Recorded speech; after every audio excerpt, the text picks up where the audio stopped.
Dear students and dear friends, स्वागत है अपने चैनल पॉलिटिकल साइंस एसपीएम में। मैं विकास। प्यारे साथियों, उम्मीद है कि आपकी जो बिहार टेट की परीक्षा की तैयारी है एकदम अब अंतिम चरणों में होगी और ये जो समय है आपका पूर्णतः रिवीजन का समय है। जो भी अब तक आपने पढ़ा उसको रिवाइज कीजिए ताकि आपका पेपर बेहतर हो सके। और देखिए टेट का पेपर जो है आपका एकदम इससे बेसिक क्वेश्चन पूछे जाते हैं। तो आज हम लोग जो एस्टेट पीजीटी पॉलिटिकल साइंस का जो पेपर 2 है उसी के तहत आज हम लोग जो आपका तुलनात्मक राजनीति है, यानी कहने का मतलब जो कंपैरेटिव पॉलिटिक्स है, उससे संबंधित बेहद महत्वपूर्ण प्रश्नों को सॉल्व करेंगे। इसमें लगभग 200 प्लस एमसीक्यूज होंगे, ठीक, जिसमें आपकी टोटल जो तुलनात्मक राजनीति है उसके सिलेबस को, उसके पूरे पाठ्यक्रम को हम लोग कवर करेंगे। और क्योंकि आपका पेपर मतलब कि परसों ही मॉर्निंग में है, फर्स्ट मीटिंग में, तो इसलिए ये बतौर रिवीजन के लिए हम लोग इसको अपलोड कर रहे हैं। इससे पहले हमने पॉलिटिकल थिंकर, पॉलिटिकल थियरी, तुलनात्मक लोक प्रशासन और राज्य व्यवस्था से संबंधित जो बेहद महत्वपूर्ण टॉपिक है उसको हम लोग बतौर क्वेश्चन को सॉल्व अपलोड कर चुके हैं, देख चुके हैं। और उसके अलावा मॉडल पेपर भी देख चुके हैं। आज हम लोग एक हमारा बच गया था आज का कंपैरेटिव पॉलिटिक्स, अब तक का बच गया था, इसका हमने रिवीजन नहीं किया था, उसी को आज हम लोग पढ़ेंगे और सॉल्व करेंगे। चलिए ठीक है। देखिए, एग्जाम से पहले आपको ज़्यादा घबराने की जरूरत नहीं है, पैनिक होने की जरूरत नहीं है, ओवरलोड होने की जरूरत नहीं है। बिल्कुल आप आराम से पेपर देने जाइए, जहाँ सेंटर हो उससे समय से पहले पहुँचे ताकि आपका दिमाग स्थिर हो सके और परीक्षा एग्जामिनेशन हॉल में आप अपना 100% दे सकें। ठीक, तो ज़्यादा घबराने की जरूरत नहीं है। कोई लोग बताएंगे ऐसा वैसा, कुछ नहीं है। पेपर बेहद बेहद आसान हो आएगा, बेहद एकदम इजी क्वेश्चन पूछे जाते हैं। अब तक जो भी पेपर हुए हैं, सब जितने विषय को हो चुके हैं, उनमें सबका फीडबैक यही है, अपडेट यही है कि पेपर एकदम बेसिक क्वेश्चन पूछे जा रहे हैं, तो आपको घबराना नहीं है। एक तो आप कॉन्स्टिट्यूशन का सेक्शन और जो आपका जो पॉलिटिकल थिंकर और पॉलिटिकल थ्योरी का जो सेक्शन है उसको आप रिवाइज कर लें। बाकी जो आपके टीचिंग एप्टीट्यूड है उसको भी देख लीजिए। तो आइए बिना देर के सॉल्व करते हैं। इसमें जो आपके तुलनात्मक राजनीति से संबंधित प्रश्न है उसको सॉल्व करेंगे। और आपसे रिक्वेस्ट है कि प्लीज़ आप चैनल को जरूर सब्सक्राइब करें, ठीक, और वीडियो को लाइक करना ना भूलें। एक और सबसे बड़ी बात, आप अपने दोस्तों में जरूर अधिक से अधिक शेयर करें ताकि आपके साथ साथ हम लोगों का भी भला हो सके। ठीक, चलिए पहला क्वेश्चन है कि तुलनात्मक राजनीति का जनक कौन है। एकदम बेसिक क्वेश्चन और शुरुआत से ही एकदम आसान सा प्रश्न है कि तुलनात्मक राजनीति का जनक कौन है। तो बता दें आपको कि तुलनात्मक राजनीति का जो जनक है, फादर ऑफ कंपैरेटिव पॉलिटिक्स, आपका अरस्तू है, और ये वैसे पॉलिटिकल साइंस का भी जनक है। क्वेश्चन नंबर 2 कि अरस्तू ने कितने देशों के संविधानों का तुलनात्मक अध्ययन किया है। तो अरस्तू ने कुल 158 देशों के संविधानों का तुलनात्मक अध्ययन किया। तो ऑप्शन सी राइट आंसर होगा 158। क्वेश्चन नंबर 3, द प्रिंस पुस्तक के लेखक कौन है। द प्रिंस पुस्तक के लेखक कौन है। द प्रिंस पुस्तक के लेखक निकोलो मैकियावली हैं। तो डी ऑप्शन सही होगा, मैकियावली। अगला प्रश्न देखिए, द स्पिरिट ऑफ लॉज पुस्तक के लेखक कौन है। द स्पिरिट ऑफ लॉज पुस्तक के लेखक मॉन्टेस्क्यू हैं, जिसमें इन्होंने सेपरेशन ऑफ पावर यानी शक्ति पृथक्करण का सिद्धांत दिया। क्वेश्चन नंबर 5, मॉडर्न डेमोक्रेसी पुस्तक किसने लिखी है। ये क्वेश्चन भी बेहद महत्वपूर्ण है और बार बार ये प्रश्न आपसे पूछा जाता है। कोई सा भी आप प्रीवियस ईयर क्वेश्चन पेपर या पॉलिटिकल साइंस का कोई सा भी पेपर देखेंगे उसमें ये प्रश्न जरूर आता है कि इस पुस्तक के लेखक कौन है। तो मॉडर्न डेमोक्रेसी पुस्तक के लेखक कौन है, जेम्स ब्राइस। ठीक, तो सी राइट आंसर होगा। क्वेश्चन नंबर 6 है, एंशिएंट लॉज पुस्तक किसने लिखी। एंशिएंट लॉज पुस्तक, ये भी पुस्तक बेहद महत्वपूर्ण है। इस पुस्तक के लेखक हैं आपके Sir Henry Maine. Option C right answer होगा। अगला प्रश्न देखिए, क्वेश्चन नंबर 7 कि निम्नलिखित में से कौन सी परंपरागत उपागम की विशेषता नहीं है। यानी जो ट्रेडिशनल अप्रोच है उसकी विशेषता कौन सी नहीं है। तो है अनुभववादी। ये जो उपागम है ये मतलब कि आधुनिक है, न कि परंपरागत। ठीक, आधुनिक उपागम की ये विशेषता है अनुभववादी अध्ययन। बाकी अतुलनात्मक, अवैज्ञानिक और औपचारिक संस्थागत अध्ययन ये परंपरागत उपागम की विशेषता है। ठीक, तो सी राइट आंसर होगा। अगला प्रश्न देखिए 8 कि निम्नलिखित में से कौन सा परंपरागत उपागम नहीं है। आपसे पूछा ट्रेडिशनल अप्रोच इसमें से कौन सा नहीं है, तो आपका है कौन सा, तो होगा मार्क्सवादी उपागम, ये आधुनिक उपागम है। ठीक, बाकी तीनों ही परंपरागत उपागम है। क्वेश्चन नंबर 9 कि द प्रोसेस ऑफ गवर्नमेंट पुस्तक के लेखक कौन है। तो द प्रोसेस ऑफ गवर्नमेंट पुस्तक के लेखक कौन है, आर्थर बेंटले हैं। ऑप्शन डी राइट आंसर होगा, बेंटले। क्वेश्चन नंबर 10 कि निम्नलिखित में से कौन सी आधुनिक उपागम की विशेषता नहीं है। जो मॉडर्न अप्रोच है उसकी कौन सी विशेषता नहीं है, तो इसका राइट आंसर होगा ऑप्शन नंबर डी, स्थिर व गतिहीन अध्ययन। Option D. 11th देखिए निम्नलिखित में से कौन सा आधुनिक उपागम नहीं है। तो आधुनिक उपागम इसमें से कौन सा नहीं है, तो है संस्थात्मक उपागम, ये परंपरागत उपागम है न कि आधुनिक उपागम, इसलिए बी ऑप्शन सही होगा। क्वेश्चन नंबर 12 की देखिए ये थोड़ा सा मिसप्रिंट हो गया, दिखाई नहीं दे रहा, छोड़ दीजिए इसको। हम्म हम्म ये भी क्वेश्चन नंबर 18 देखिए। चलिए 18 कि निम्नलिखित में से कौन कौन सा उपागम इतिहास की व्याख्या पर आधारित है। इतिहास की व्याख्या पर आधारित कौन सा उपागम है,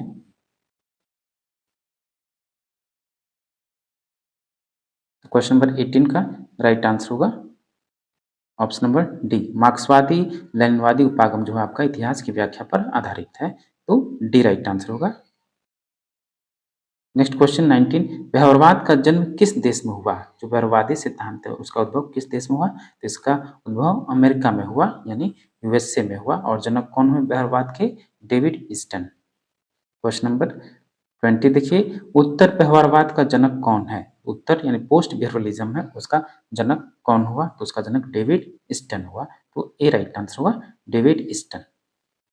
नेक्स्ट क्वेश्चन है क्वेश्चन नंबर 21 कि संविधान वह है जो सर्वोच्च सरकार के संगठन को निश्चित करता है। यह कथन किसका है। तो संविधान वह है जो सर्वोच्च सरकार के संगठन को सुनिश्चित करता है, ये कथन है आपका जॉन ऑस्टिन का, एकलवादी संप्रभुता का जनक, कानूनी संप्रभुता का जनक। ठीक, ऑप्शन डी। क्वेश्चन नंबर 22 निम्नलिखित में से कौन से देश में लिखित संविधान नहीं है।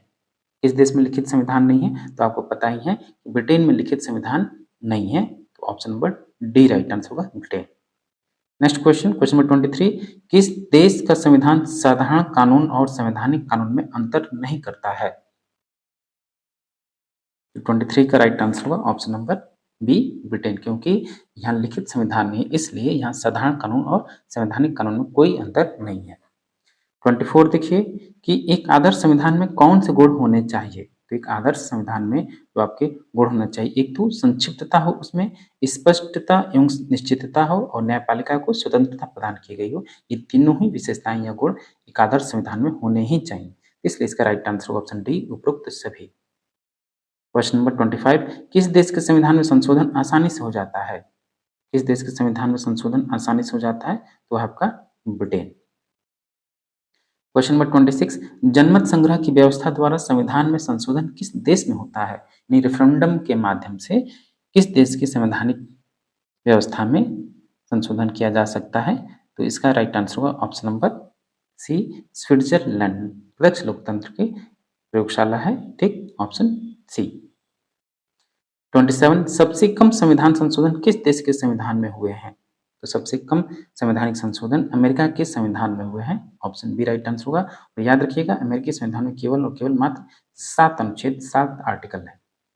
क्वेश्चन नंबर 28 कि कानून का शासन यानी रूल ऑफ लॉ पुस्तक किसने लिखी। रूल ऑफ लॉ जो पुस्तक है, इस पुस्तक के लेखक कौन है, ए बी डाइसी हैं, तो ए राइट आंसर होगा rule of law. Question number 29 कानून के शासन का जनक कौन है, father of rule of law का जनक कौन सा देश है, किस देश में कानून के शासन का शुरुआत हुआ या उसका जन्म हुआ, तो है आपका ब्रिटेन, ए ऑप्शन ब्रिटेन। 30 देखिए कि विश्व का सबसे छोटा संविधान किस देश का है। विश्व का सबसे छोटा संविधान जो है आपका किस देश का है, तो है आपका अमेरिका, क्योंकि इसमें 7 आर्टिकल हैं। नेक्स्ट क्वेश्चन नंबर 31 कि लूट प्रथा यानी स्पॉइल सिस्टम का उल्लेख किस देश के संविधान में हुआ है? लूट प्रणाली की व्यवस्था का उल्लेख जो है आपके अमेरिकी संविधान में हुआ है। ऑप्शन ए राइट आंसर होगा अमेरिका। स्पॉइल सिस्टम बोलते हैं इसको। क्वेश्चन नंबर 32 संविधान का अर्थ है निरंकुश शासन के विपरीत नियमानुकूल शासन। यह कथन किसका है? तो ये कथन आपका किसका है? तो इसका राइट आंसर होगा ऑप्शन सी केसी वियर। और ये भारतीय संघवाद को क्या बोलते हैं? अर्ध संघात्मक बोलते हैं, क्वेसी फेडरल बोलते हैं। क्वेश्चन नंबर 23 है कम्युनिस्ट मैनिफेस्टो पुस्तक के लेखक कौन है? कम्युनिस्ट मैनिफेस्टो पुस्तक लिखी गई किसके द्वारा? कार्ल मार्क्स के द्वारा लिखी गई। तो सी राइट आंसर होगा कार्ल मार्क्स। क्वेश्चन नंबर 34 सीमित सरकार की परंपरा का निर्वहन किस देश में हुआ है? तो सीमित यानी लिमिटेड गवर्नमेंट की जो शुरुआत हुई किस देश से शुरुआत हुई? तो ये हुआ आपका 34 का राइट आंसर होगा ऑप्शन नंबर बी अमेरिका। संविधानवाद की प्रमुख समस्या कौन सी है? तो संविधानवाद की जो प्रमुख समस्या है वो है आपकी एक तो युद्ध की वजह से भी खतरे में आ जाता है, संवैधानिक शासन का स्थगन की वजह से भी, और राजनीतिक समानता का सिद्धांत, इस वजह से भी संविधानवाद की ये सभी प्रमुख समस्याएं हैं। क्वेश्चन नंबर 35 का राइट आंसर होगा ऑप्शन नंबर डी उपरोक्त सभी। क्वेश्चन नंबर 36 कि विश्व का सबसे प्राचीन संविधान किस देश का है? तो विश्व का सबसे जो प्राचीन संविधान है, याद रखिएगा लिखित नहीं पूछा है यहाँ कि अगर ये पूछता कि विश्व का सबसे पुराना लिखित संविधान कौन सा है तो आपका यूएसए होता है, लेकिन इसमें लिखित नहीं दिया, बस ये पूछा है कि प्राचीनतम संविधान कौन सा है, तो ब्रिटेन का होगा ऑप्शन बी। क्वेश्चन नंबर 37 है कि सबसे लचीला संविधान किस देश का है? जो सबसे फ्लेक्सिबल कॉन्स्टिट्यूशन है वो किस देश का है? इसका राइट आंसर होगा option number D Britain. Question number 38 देखिए जरा, विश्व का सबसे विस्तृत संविधान किस देश का है? विश्व का सबसे बड़ा संविधान आपको पता ही है कि भारत का है। ऑप्शन ए राइट आंसर होगा भारत। नेक्स्ट क्वेश्चन है क्वेश्चन नंबर 39 निम्नलिखित में से किस देश के संविधान का निर्माण मननात्मक रचना द्वारा हुआ है? मननात्मक रचना द्वारा हुआ है किस देश का संविधान? ये होगा इसका right answer option A America. ठीक, निम्नलिखित में से किस देश का संविधान क्रांति की उपज है? किस देश का संविधान क्रांति की उपज है? वो है आपका चीन। ठीक, ऑप्शन ए।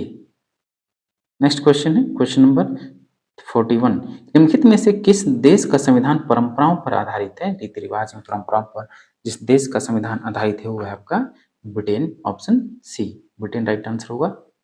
अगला प्रश्न देखिए 42 कि आरंभन प्रणाली यानी इनिशिएटिव सिस्टम का संबंध किस देश से है? तो इनिशिएटिव सिस्टम यानी आरंभन प्रणाली का जो संबंध है आपका स्विट्जरलैंड से संबंधित है। तो बी राइट आंसर होगा स्विट्जरलैंड।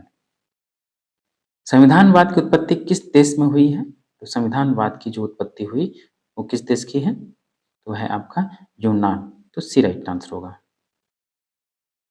क्वेश्चन नंबर 44 कि उत्तरदायी सरकार की परंपरा किस देश में नहीं है? तो जो अकाउंटेबल गवर्नमेंट है यानी उत्तरदायी सरकार की परंपरा किस देश में नहीं है ये आपसे पूछा जा रहा है। तो है आपका चीन, यानी बी राइट आंसर होगा China. Question number 45 Magna carta का संबंध किस देश से है? मैग्ना कार्टा का संबंध ब्रिटेन से है। क्वेश्चन नंबर 46 की 1688 की शानदार क्रांति किस देश में हुई? 1688 की जो ग्लोरियस रेवोल्यूशन है वो ब्रिटेन में हुई। ऑप्शन सी राइट आंसर होगा ब्रिटेन। अगला प्रश्न देखिए 47 ब्रिटेन में बिल ऑफ राइट्स यानी अधिकार पत्र कब पास हुआ? ब्रिटेन में अधिकार पत्र पास हुआ 1689 में। ठीक, ऑप्शन डी राइट आंसर होगा 1689। क्वेश्चन नंबर नेक्स्ट है 48 ब्रिटिश हाउस ऑफ लॉर्ड्स का संबंध किससे है? तो ब्रिटिश हाउस ऑफ लॉर्ड्स यानी लॉर्ड सभा का जो संबंध है तो किससे है? तो है आपका महान परिषद से।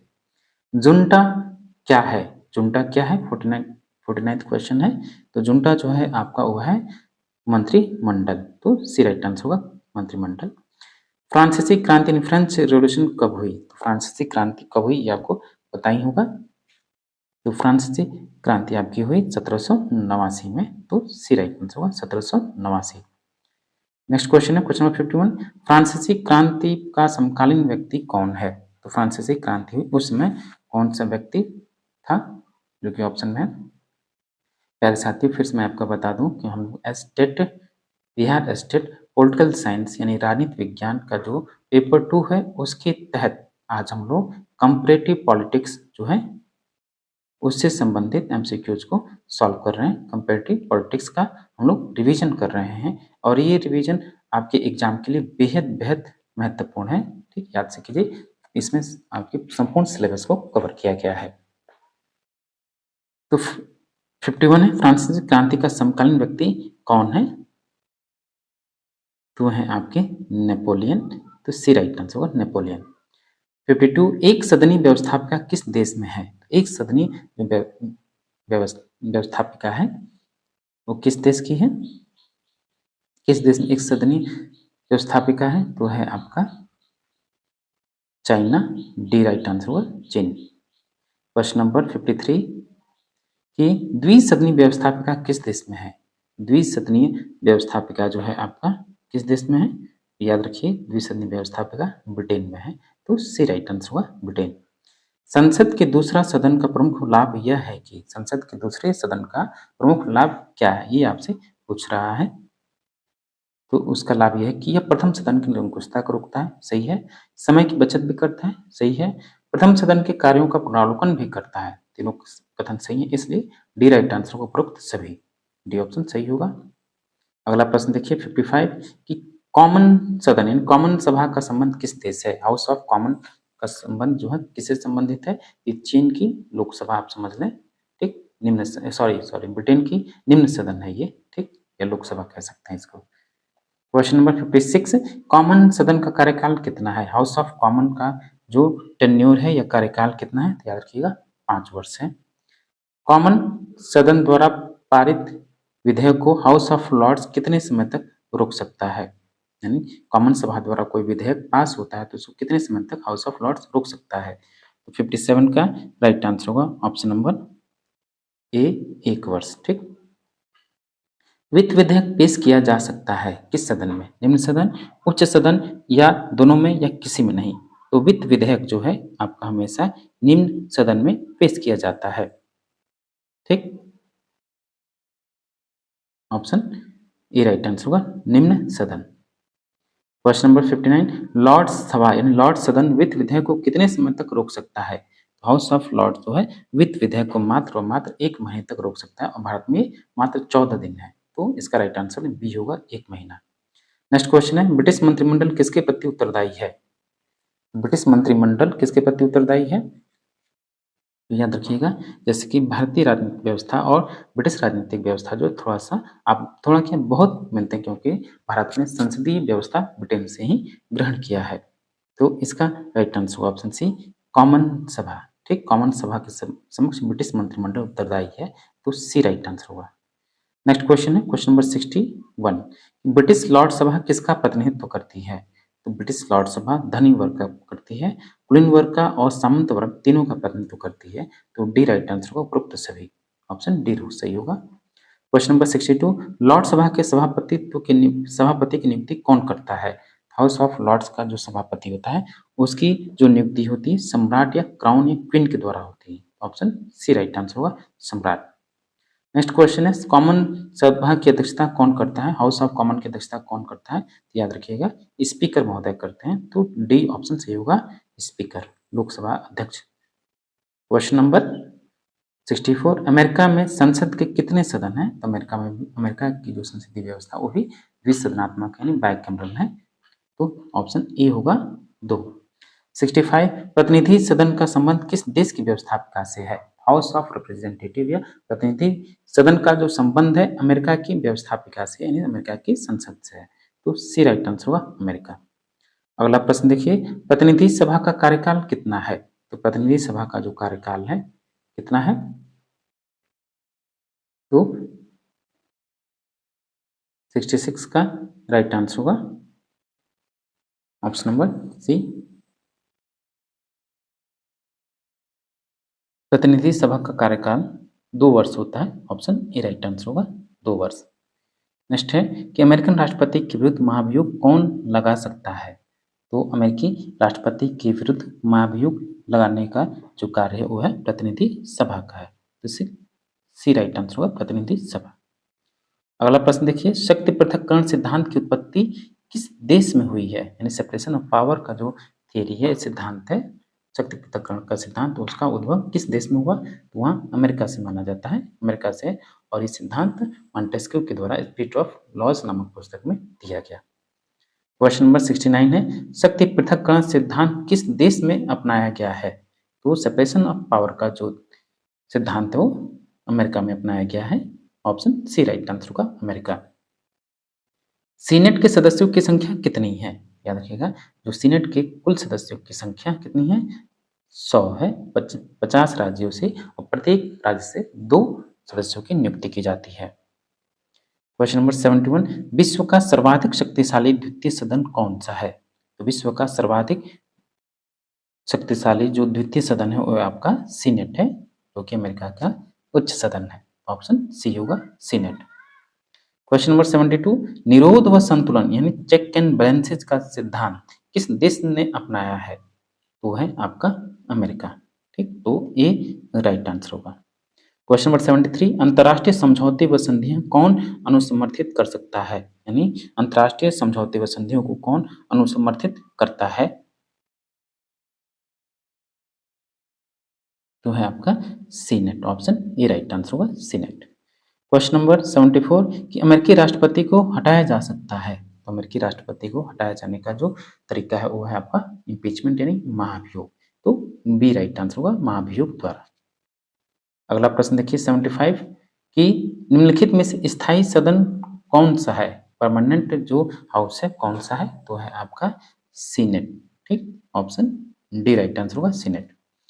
संघीय सभा किस देश की व्यवस्थापिका है? तो संघीय सभा जो फेडरल असेंबली है वो किस देश की सभा व्यवस्थापिका है? तो स्विट्जरलैंड की है। तो सी राइट आंसर होगा, स्विट्जरलैंड।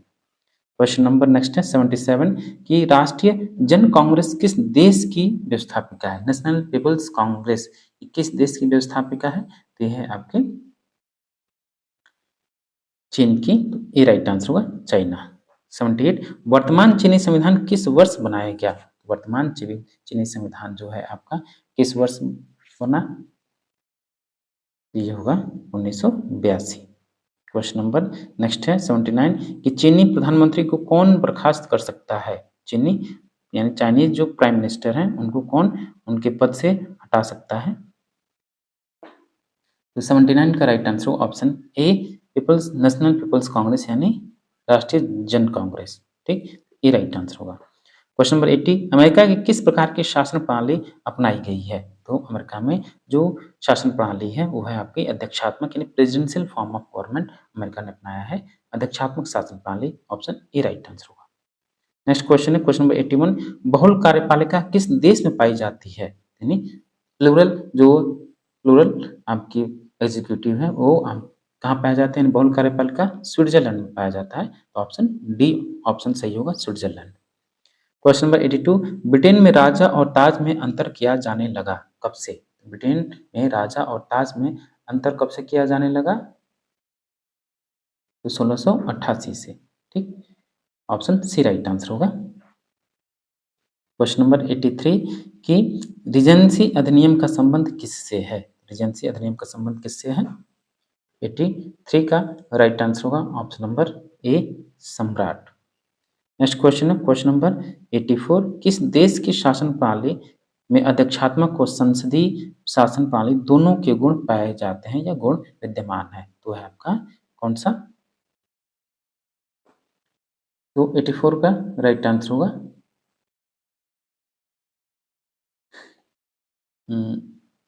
सी, स्विट्जरलैंड। क्वेश्चन नंबर 85, प्रिवी परिषद का संबंध किस देश से है? प्रिवी काउंसिल जो है आपके ब्रिटेन से संबंधित है, यानी ऑप्शन ए राइट आंसर होगा, ब्रिटेन। 86 देखिए, नेक्स्ट क्वेश्चन है 86, कि ब्रिटिश मंत्रिमंडल को वैधानिक मान्यता कब प्राप्त हुई? तो ब्रिटिश मंत्रिमंडल को वैधानिक मान्यता कब प्राप्त हुई? तो 1937 में। अगला प्रश्न, कबाल का संबंध किससे है? कबाल का संबंध किससे है? तो कबाल का संबंध मंत्रिमंडल से है। ब्रिटेन में मंत्रिमंडल प्रणाली का वास्तविक विकास किस युग में हुआ? ब्रिटेन में मंत्रिमंडल प्रणाली का जो विकास हुआ है वो हैनोवर वंश में हुआ है। ऑप्शन ए राइट आंसर होगा, हैनोवर वंश। क्वेश्चन नंबर 89 कि प्रथम ब्रिटिश प्रधानमंत्री कौन था? प्रथम ब्रिटिश प्रधानमंत्री कौन था? तो पहले आपके जो सबसे पहले ब्रिटिश प्रधानमंत्री हुए 89 ही कह दीजिए, क्वेश्चन नंबर 89 है, मिस प्रिंट हुआ 99, तो 89 का राइट आंसर होगा वॉलपोल, रॉबर्ट वॉलपोल थे प्रथम ब्रिटिश प्रधानमंत्री, तो बी ऑप्शन सही होगा। क्वेश्चन नंबर 90 सामूहिक उत्तरदायित्व का सिद्धांत किस देश में नहीं है? यानी कलेक्टिव जो आपका अकाउंटेबिलिटी है यानी सामूहिक उत्तरदायित्व किस देश में नहीं है? ये आपका होगा अमेरिका यानी USA, option C right answer होगा। क्वेश्चन नंबर नेक्स्ट है 91 अमेरिकन मंत्रिमंडल किसके प्रति उत्तरदायी है? तो अमेरिकी जो मंत्रिमंडल है किसके प्रति उत्तरदायी है? राष्ट्रपति के प्रति उत्तरदायी है, तो ऑप्शन बी ऑप्शन सही होगा। नेक्स्ट क्वेश्चन है 92 ब्रिटेन में वास्तविक कार्यपालिका कौन है? तो ब्रिटेन में वास्तविक कार्यपालिका जो है वो है आपका प्रधानमंत्री। नेक्स्ट क्वेश्चन नंबर 93 कि अमेरिकन राष्ट्रपति को महाभियोग के तहत हटाने के लिए कितने बहुमत की आवश्यकता है? तो अमेरिकी राष्ट्रपति को उसके पद से महाभियोग के द्वारा हटाने की जो बहुमत की आवश्यकता है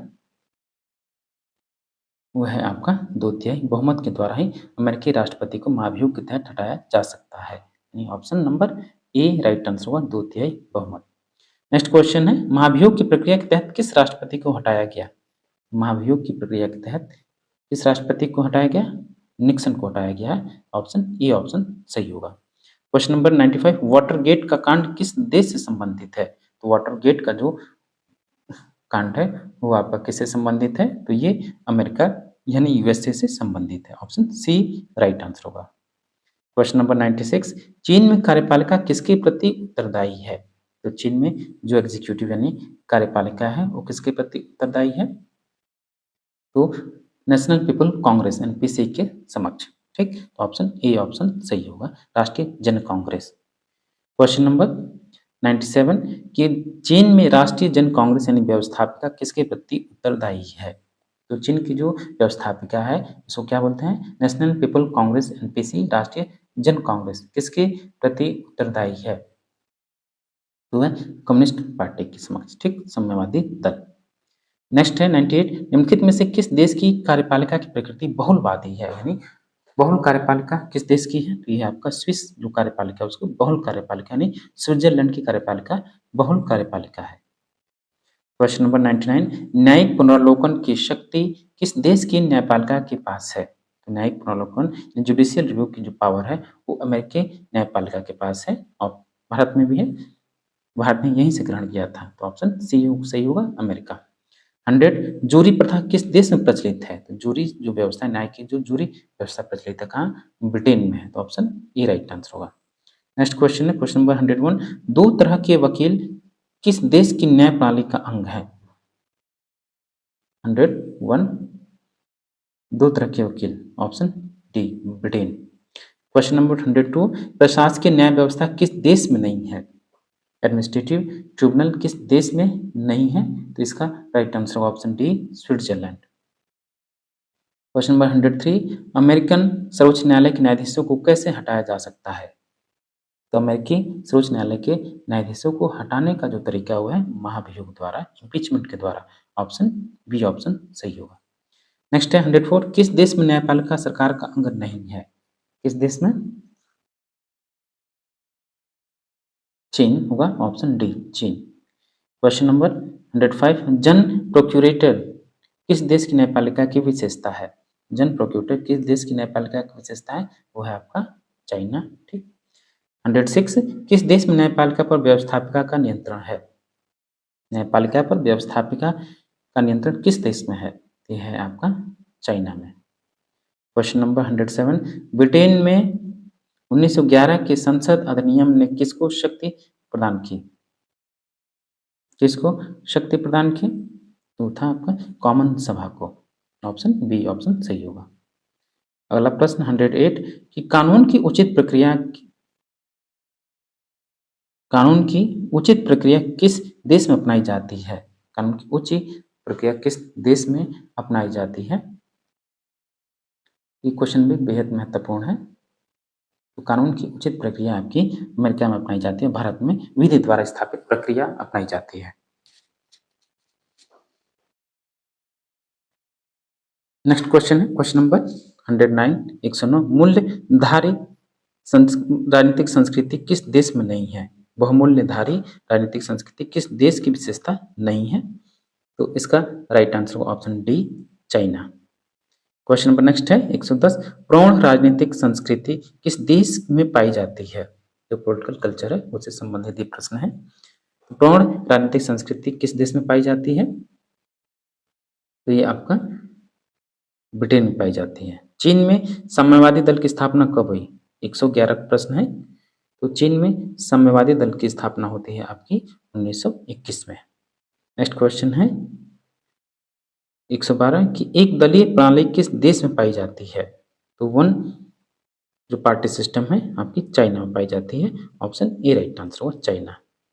नेक्स्ट क्वेश्चन है 113 बहुदलीय प्रणाली किस देश में है? बहुदलीय प्रणाली किस देश में है?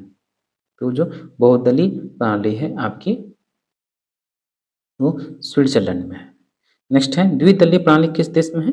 तो द्विदलीय प्रणाली जो है आपका ब्रिटेन में है। ठीक। क्वेश्चन नंबर 115 श्रमिक दल किस देश में है? लेबर पार्टी आपको पता है, लेबर पार्टी और कंजर्वेटिव पार्टी। ठीक, ये कहाँ है? आपकी ब्रिटेन में है। तो श्रमिक दल ब्रिटेन में है। किस देश में विरोधी दल नहीं है? किस देश में विरोधी दल नहीं है? ये आपका स्विट्जरलैंड है। ऑप्शन ए राइट आंसर होगा, स्विट्जरलैंड।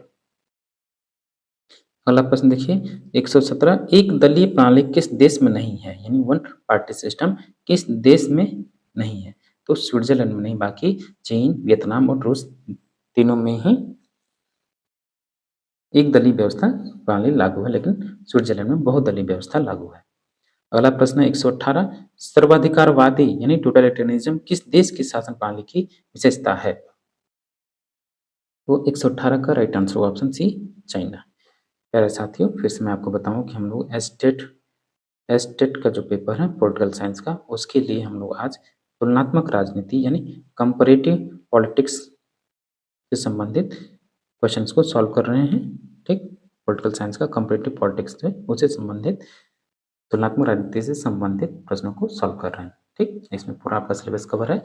एग्जाम से पहले मैं कहूँगा आप इसको जरूर देखें, कहीं बाद में पछतावा ना हो कि हमने देखा नहीं, क्योंकि पूरा निचोड़ है तुलनात्मक राजनीति का। इसमें लगभग 200 MCQs है। 218 का राइट आंसर क्या होगा? ऑप्शन नंबर सी, चीन। 119 यानी 119 अस्थिर शासन प्रणाली की जनक है। अस्थिर शासन प्रणाली की जनक कौन है? यह है आपका बहुदलीय व्यवस्था। अमेरिका में किस तरह की दलीय व्यवस्था है? अमेरिका में आपको पता ही है रिपब्लिकन और डेमोक्रेटिक पार्टी यानी द्विदलीय व्यवस्था ही है। ऑप्शन ए द्विदलीय व्यवस्था। अगला प्रश्न देखिए 121 किस देश की दलीय प्रणाली दलगत भावना से पीड़ित नहीं है? तो है आपका स्विट्जरलैंड। Option C. राजनीतिक दलों का प्रमुख कार्य क्या है? तो राजनीतिक दलों का प्रमुख कार्य तो चुनाव लड़ना है, और चुनाव लड़ने के बाद बहुमत माने पर सरकार बनाने की दावा करना है, और जनमत को शिक्षित भी करना है। तीनों काम है राजनीतिक दलों का। तो ऑप्शन डी होगा उपरोक्त सभी। अगला प्रश्न देखिए 123 टोरी किस देश का पुराना राजनीतिक है? तो टोरी जो दल है वो आपका ब्रिटेन का पुराना राजनीतिक दल है। क्वेश्चन नंबर 124 गुलाबों का युद्ध ठीक किसका है? वॉर ऑफ रोजेस किस देश में हुआ? तो 124 का राइट आंसर होगा option number A, Britain. 125 Britain में दल प्रणाली की उत्पत्ति किस युग में हुई? किस युग में हुई ब्रिटेन में दलीय व्यवस्था का उद्भव कब हुआ? 125 का राइट आंसर होगा ऑप्शन नंबर ए, स्टुअर्ट काल में। अगला प्रश्न देखिए 126 की अनुदार दल यानी कंजर्वेटिव पार्टी किस देश में है? कंजर्वेटिव पार्टी और लेबर पार्टी आपकी कहाँ है? ब्रिटेन में है। क्वेश्चन नंबर 127 प्रधानमंत्री टोनी ब्लेयर का संबंध किस राजनीतिक दल से है? ये चूंकि पुराना क्वेश्चन सेट है तो उस समय पूछा गया था, इस समय तो ऋषि सुनक है। इस हिसाब से जो इसका राइट आंसर होगा श्रमिक दल से थे आपके टोनी ब्लेयर। 128 दलीय अनुशासन का अभाव किस देश में है? तो दलीय अनुशासन का जो अभाव है वो आपका अमेरिका में है। अगला प्रश्न 129 राष्ट्रपति बिल क्लिंटन का संबंध किस राजनीतिक दल से रहा है? तो बिल क्लिंटन का जो संबंध है आपका रिपब्लिकन पार्टी से रहा है, तो ऑप्शन बी सही होगा, रिपब्लिकन दल। 130 देखिए, नेक्स्ट क्वेश्चन 130 किस देश में दल प्रणाली की संवैधानिक व्यवस्था नहीं है? किस देश में? तो ऑप्शन सी स्विट्जरलैंड। सेल, मेसिया, ब्रांच और कॉकस ये एक अंदर दल से संबंधित है, मॉरिस डुवर्जर का वर्गीकरण राजनीतिक दलों का। ठीक, तो सेल किस देश के दलीय संगठन का अंग है? 131 का राइट आंसर होगा ऑप्शन नंबर डी चीन। 132 मोनोलिथिक दल किस राजनीतिक दल को कहा जाता है? तो मोनोलिथिक दल किस राजनीतिक दल को कहा जाता है? तो है आपके साम्यवादी दल, कम्युनिस्ट पार्टी। 133 दबाव व हित समूह को दल के पीछे सक्रिय जन किसने कहा है? बेहद बेहद महत्वपूर्ण कोट है ये, आपसे बार बार पूछा जाता है, तो इसका राइट आंसर होगा option B Frederick S E Finer बोलते हैं, ये फाइनर का कथन है। ठीक, एक ऑप्शन गलत है, फाइनर का कथन है ये। क्वेश्चन नंबर 134 कि हित समूहों का जन्म किस देश में हुआ? तो इंटरेस्ट ग्रुप यानी हित समूहों का जो उद्भव हुआ या जन्म हुआ वो आपका कहाँ हुआ? अमेरिका में हुआ। 135 देखिए कि ब्रिटेन में दबाव व हित समूहों की उत्पत्ति कब हुई? तो ब्रिटेन में दबाव व हित समूह की उत्पत्ति आपका औद्योगिक क्रांति के बाद हुई, यानी ऑप्शन ए राइट आंसर होगा, औद्योगिक क्रांति के बाद। 136 किस देश में स्वतंत्र दबाव समूह नहीं है? तो चीन में स्वतंत्र दबाव समूह नहीं है। 137 स्विट्जरलैंड में महिलाओं को मताधिकार कब प्रदान किया गया? स्विट्जरलैंड में महिलाओं को जो मताधिकार दिया गया कब दिया गया? तो ये 1971 में दिया गया। क्वेश्चन नंबर 138 लैंड्समैन, हाँ इसको लेजमेंडरिंग बोलते हैं, लेजमेंडरिंग व्यवस्था किस देश में प्रचलित है? तो जो लेजमेंडरिंग की व्यवस्था है वो स्विट्जरलैंड में प्रचलित है। 129 स्विस संघ में कितने कैंटन हैं? तो स्विस संघ में जो कुल कैंटनों की संख्या है कितनी है? तो है 25। ठीक, 22 3 25। क्वेश्चन नंबर 140 कि प्रत्यक्ष प्रजातंत्र किस देश की व्यवस्था में है?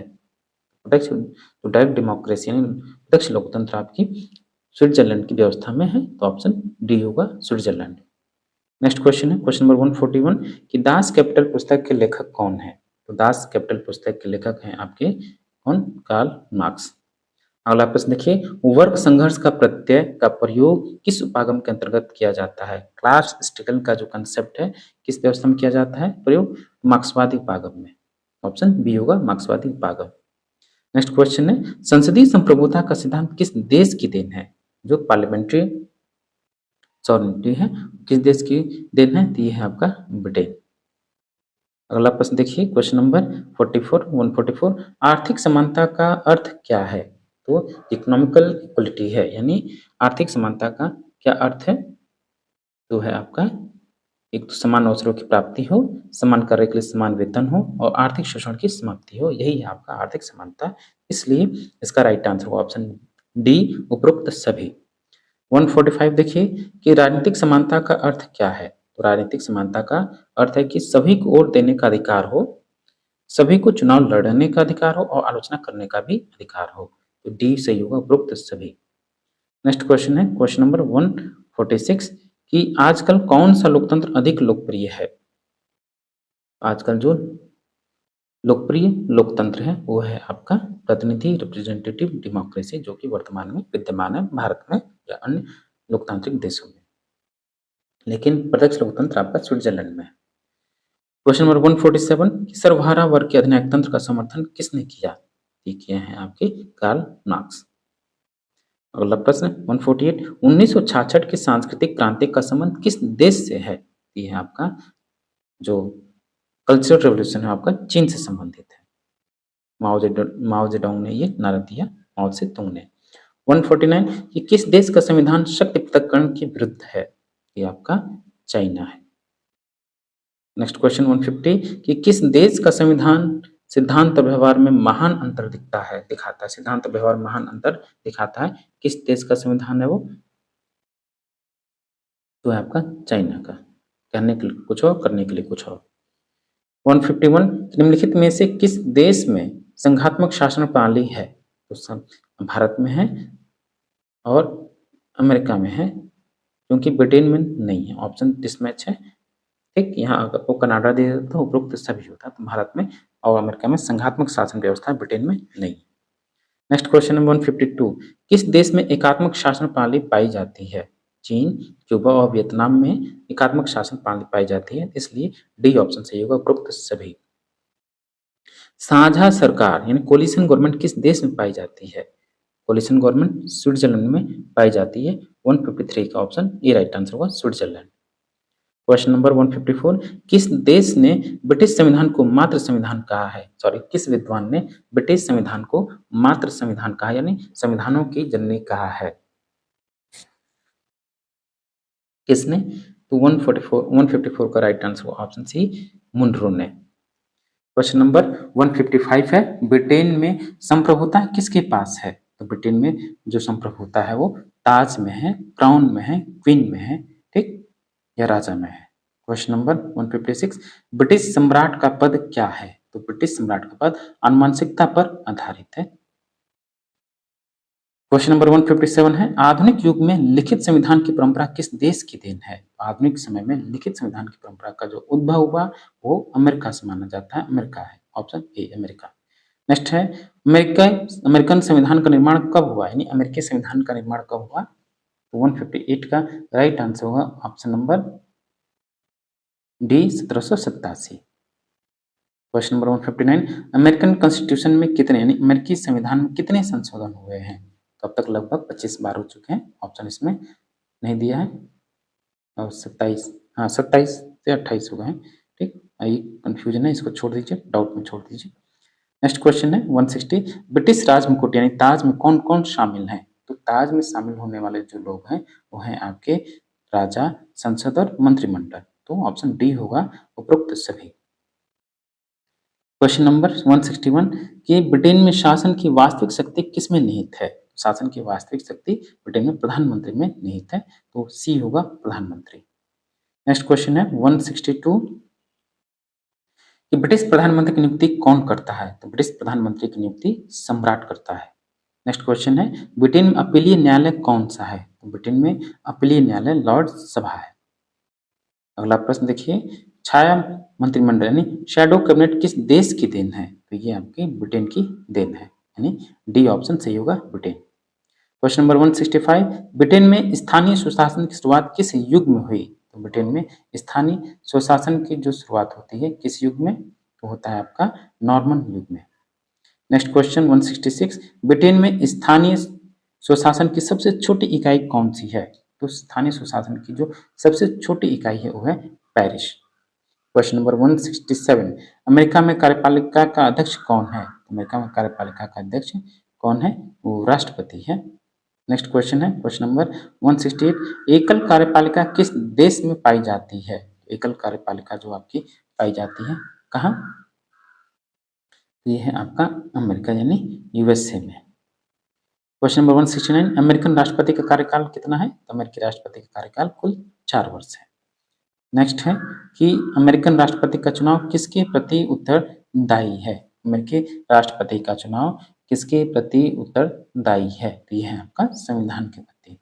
नेक्स्ट है 171, कि अमेरिकन राष्ट्रपति का चुनाव कौन करता है? तो एक निर्वाचक मंडल के द्वारा किया जाता है, तो ऑप्शन डी सही होगा। अगला प्रश्न देखिए 172, संयुक्त राज्य अमेरिका की व्यवस्थापिका को क्या कहा जाता है? तो हम संयुक्त राज्य यानी अमेरिका यानी यूएस की जो संसद विधायिका है उसको हम क्या बोलते हैं? कांग्रेस। क्वेश्चन नंबर 173, अमेरिकी सीनेट का अध्यक्ष कौन होता है? तो अमेरिकी सीनेट का जो अध्यक्ष है वो आपका उप राष्ट्रपति वाइस प्रेसिडेंट है। 174, अमेरिकी प्रतिनिधि सभा में कितने सदस्य हैं? तो कुल 435 है, यानी ऑप्शन सी राइट आंसर होगा, ठीक। 175, की निम्नलिखित किसी चुनाव में राष्ट्रपति के पद हेतु उम्मीदवार को स्पष्ट बहुमत नहीं मिलने की दशा में राष्ट्रपति का चुनाव कौन करता है? कौन करता है? 175 का राइट आंसर होगा ऑप्शन नंबर बी, प्रतिनिधि सदन या हाउस ऑफ रिप्रेजेंटेटिव। नेक्स्ट है कि अमेरिकी सर्वोच्च न्यायालय की स्थापना कब हुई थी? तो अमेरिकी सर्वोच्च न्यायालय की स्थापना कब हुई? ये 1789 में होगा, ऑप्शन ए सही होगा। अगला प्रश्न देखिए, संविधान वह है जो न्यायाधीश कहते हैं, ये कथन किसका है? ये किस देश की संवैधानिक व्यवस्था के बारे में कहा गया? ये प्रश्न ऐसे भी आपसे पूछा जाता है। तो संविधान वह है जो न्यायाधीश कहते हैं, ये कथन है आपका ह्यूज, ठीक, रोज का। क्वेश्चन नंबर 78 कि सरकार का चौथा स्तंभ किसे कहा जाता है? तो सरकार का जो चौथा स्तंभ है उसको हम कहते हैं किसको? तो ये राजनीतिक दल को। प्रथम चीनी संविधान कब निर्मित हुआ था? 179 क्वेश्चन है। तो प्रथम चीनी संविधान आपका उसका निर्माण हुआ 1954 में। अगला प्रश्न, चीन में प्रथम क्रांति कब हुई? चीन में प्रथम क्रांति कब हुई? तो ये हुआ 1911 में। चीन 1949 की चीनी क्रांति का सूत्रधार कौन है? तो 1949 की चीनी क्रांति का जो सूत्रधार हुआ वो हुआ आपका स्टालिन, सॉरी नहीं, माओ त्से-तुंग होगा, ऑप्शन ए। नेक्स्ट क्वेश्चन 182 कि संविधान के अनुसार चीन में समस्त शक्तियां किसके पास हैं? तो जो संविधान के अनुसार चीन में जो समस्त शक्तियां हैं वो किसके पास हैं?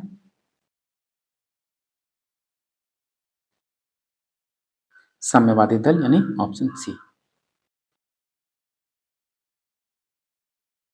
नेक्स्ट क्वेश्चन है क्वेश्चन नंबर 183 लोकतंत्रीय विकेंद्रीकरण, ठीक, लोकतांत्रिक विकेंद्रीकरण, सॉरी विकेंद्रीकरण नहीं, केंद्रीकरण है। डेमोक्रेटिक सेंट्रलाइजेशन का सिद्धांत किस देश में अपनाया गया है? लोकतांत्रिक केंद्रीकरण का सिद्धांत किस देश में अपनाया गया है? ये आपका चाइना में अपनाया गया है, ऑप्शन बी सही होगा। क्वेश्चन नंबर 184 चीनी संविधान में संशोधन का अधिकार किसे प्राप्त है? और चीन के संविधान में संशोधन करना है ये कौन कर सकता है? तो ये है आपके राष्ट्रीय जन कांग्रेस, नेशनल पीपुल्स कांग्रेस यानी एनपीसी। क्वेश्चन नंबर 185 कि चीनी संविधान में सबसे अधिक जोर किस पर देता है, ये किस पर दिया जाता है? तो चीनी संविधान में सबसे अधिक जोर आपका कर्तव्य पर दिया जाता है। 186 राष्ट्रीय जन कांग्रेस का कार्यकाल कितना है? तो एनपीसी का जो कार्यकाल है वो 5 वर्ष का है। क्वेश्चन नंबर 187 कि राष्ट्रीय जन कांग्रेस की स्थायी समिति किसके प्रति उत्तरदायी है? तो राष्ट्रीय जन कांग्रेस की स्थायी समिति राष्ट्रीय जन कांग्रेस के प्रति उत्तरदायी है। नेक्स्ट है 188 चीनी राज्य परिषद का कार्यकाल कितना है? तो चीनी राज्य परिषद का कार्यकाल 5 वर्ष है। नेक्स्ट है राज्य परिषद की बैठकों को कौन बुलाता है? 189 का राइट आंसर होगा ऑप्शन नंबर ए, प्रधानमंत्री। नेक्स्ट क्वेश्चन है 190 अमेरिकन संविधान में किसका उल्लेख नहीं है? अमेरिकी कॉन्स्टिट्यूशन में किसका उल्लेख नहीं है? राजनीतिक दल का। 191 निम्नलिखित में से पाश्चात्य संविधानवाद की विशेषता नहीं है, पश्चिमी संविधानवाद की विशेषता कौन सी नहीं है? तो 191 का राइट आंसर होगा ऑप्शन नंबर डी, कि राजनीतिक शक्ति का आर्थिक शक्ति के अधीन होना, ऑप्शन डी। क्वेश्चन नंबर 192 संविधानवाद के लिए सबसे बड़ा खतरा क्या है? संविधानवाद के लिए सबसे बड़ा खतरा है एक तो युद्ध, सर्वाधिकारवाद और सैनिकवाद, तीनों ही है, तो ऑप्शन डी सही होगा, उपरोक्त सभी डी। नेक्स्ट है किस देश में जनता को संविधान संशोधन में सहभागी बनाया जाता है? तो 193 का राइट आंसर होगा ऑप्शन नंबर डी, स्विट्जरलैंड। अगला प्रश्न है 194 निम्नलिखित में से किसके बिना संविधानवाद की स्थापना नहीं हो सकती? 194 का राइट आंसर ऑप्शन डी, आर्थिक समानता। क्वेश्चन नंबर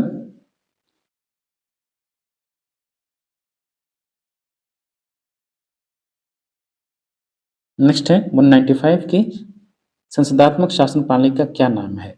तो संसदात्मक शासन प्रणाली का एक दूसरा नाम है मंत्रिमंडलीय प्रणाली, ठीक, ऑप्शन ए सही होगा।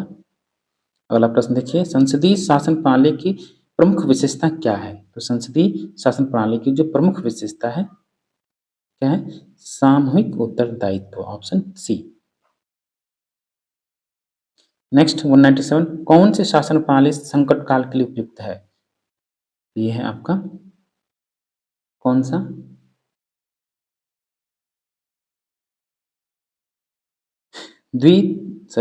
अध्यक्षात्मक शासन प्रणाली संकट काल के लिए उपयुक्त है, ऑप्शन ए अध्यक्षात्मक। 198, अध्यक्षात्मक शासन प्रणाली का प्रमुख लक्ष्य क्या है? तो अध्यक्षात्मक शासन प्रणाली का जो प्रमुख लक्ष्य है सेपरेशन ऑफ पावर, शक्ति पृथक्करण। 199, किस शासन प्रणाली में शासनाध्यक्ष वास्तविक कार्यपालक होता है? ये है आपका अध्यक्षात्मक शासन प्रणाली में, जैसा कि अमेरिकी राष्ट्रपति का उदाहरण ले सकते हैं। 199 के बाद 200 है, क्वेश्चन नंबर 200, कि निम्नलिखित में से कौन सी संघात्मक शासन प्रणाली की विशेषता नहीं है? कौन सी नहीं संघात्मक शासन प्रणाली की विशेषता कौन सी नहीं है? लचीला संविधान। ठीक, तो ऑप्शन ए सही होगा, लचीला संविधान। नेक्स्ट है, दोहरी नागरिकता का प्रावधान किस देश के संविधान में है? तो डुअल सिटीजनशिप यानी दोहरी नागरिकता का जो प्रावधान है अमेरिकी संविधान में है, तो ऑप्शन बी होगा अमेरिका। नेक्स्ट क्वेश्चन है 202, कि मंत्रिमंडल प्रणाली का जनक कौन है? मंत्रिमंडलीय प्रणाली का जो जनक है ब्रिटेन है। नेक्स्ट है 203, प्रधानमंत्री प्रथमों में प्रथम किसका कथन है? ये कोड भी बेहद महत्वपूर्ण है। ये कोड है आपका किसका? ये है लॉर्ड मार्ले का, ऑप्शन ए सही होगा। अगला प्रश्न देखिए 204, दल विहीन प्रजातंत्र के प्रमुख विचारक कौन है? यानी पार्टीलेस डेमोक्रेसी के जो सबसे मतलब कि प्रमुख विचारक में पुरोधा है वो है एम.एन. रॉय। देखिए एम.एन. रॉय जो है वो गलत होगा, यहाँ जेपी। ठीक, दल विहीन लोकतंत्र पार्टीलेस डेमोक्रेसी की बात करने वाले कौन है? जेपी और M.N.. Roy. Question number 205, British दल प्रणाली की प्रमुख विशेषता है? तो ब्रिटिश दल प्रणाली की जो प्रमुख विशेषता क्या है? 205 का जो राइट आंसर होगा ऑप्शन नंबर ए कि कठोर दलीय अनुशासन। क्वेश्चन नंबर 206, पॉलिटिकल पार्टीज नामक पुस्तक किसने लिखी? तो पॉलिटिकल पार्टीज नामक पुस्तक लिखने वाले हैं आपके मॉरिस डुवर्जर, जिसमें सेल, मिलिशिया, कॉकस प्रकार के ये बात करते हैं, 4 प्रकार के राजनीतिक दलों का वर्गीकरण करते हैं।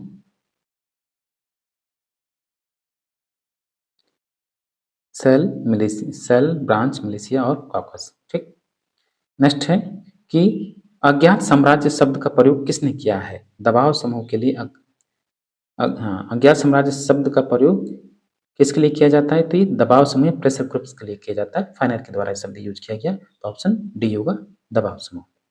अगला प्रश्न देखिए क्वेश्चन नंबर 208, दबाव समूहों द्वारा अपने हितों की प्राप्ति का प्रयास करने के लिए सबसे अधिक किस उपाय का सहारा लिया जाता है?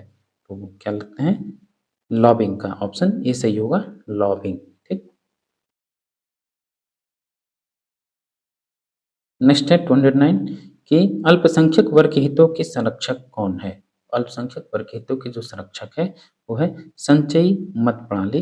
ठीक, community vote system, option D right answer होगा। ठीक, डी संचयी मत प्रणाली। नेक्स्ट क्वेश्चन है क्वेश्चन नंबर 210, कि अमेरिका में सर्वोच्च न्यायालय के न्यायाधीशों की नियुक्ति राष्ट्रपति किसकी सहमति से करता है?